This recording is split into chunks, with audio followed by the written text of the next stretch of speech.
Danes dopoldan se je papež Frančišek srečal s člani Zveze italijanskih katoliških zadrug. Po predstavitvi različnih področij dela zveze je prisotne nagovoril z naslednjimi besedami. Voi siete innanzitutto la memoria viva di un grande tesoro della Chiesa italiana. Vi ste predvsem živ spomin velikega zaklada italijanske cerkve, saj so zadruge v 19. stoletju pogosto ustanavljali in spodbujali duhovniki. Tudi danes so zadruge v nekaterih italijanskih škofijah učinkovita pomoč pri soočanju s problemom brezposelnosti in drugih oblik socialnih stisk.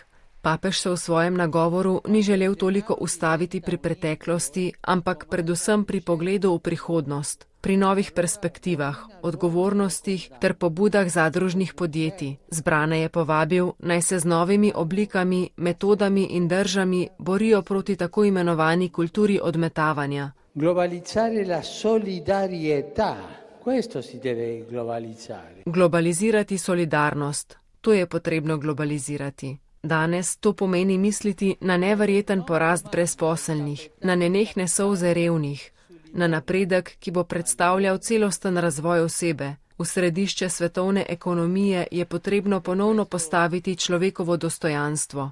Sveti oče je zatem članom Zveze italijanskih katoliških zadrug predstavil tudi nekaj konkretnih spodbud pri njihovih prizadevanjih.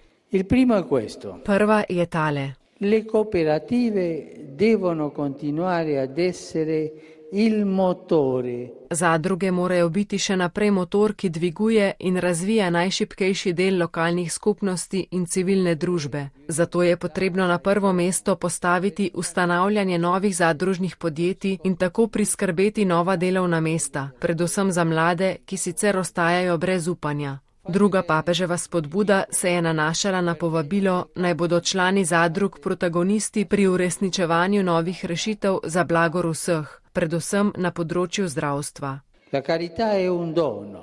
Dejavna ljubezen je dar, ni zgolj gesta za pomiritev srca. Podarim samega sebe. Če se ne podarim, ne uresničujem ljubezni, je nadaljeval sveti oče ter izrazil željo, da bi med zadrugami, župnijami in bolnišnicami vzpostavili učinkovito mrežo pomoči in solidarnosti. Prisotne je ponovno pozval, naj iščejo nove rešitve ter obenem nikoli ne pozabijo, da je v središču vsega oseba.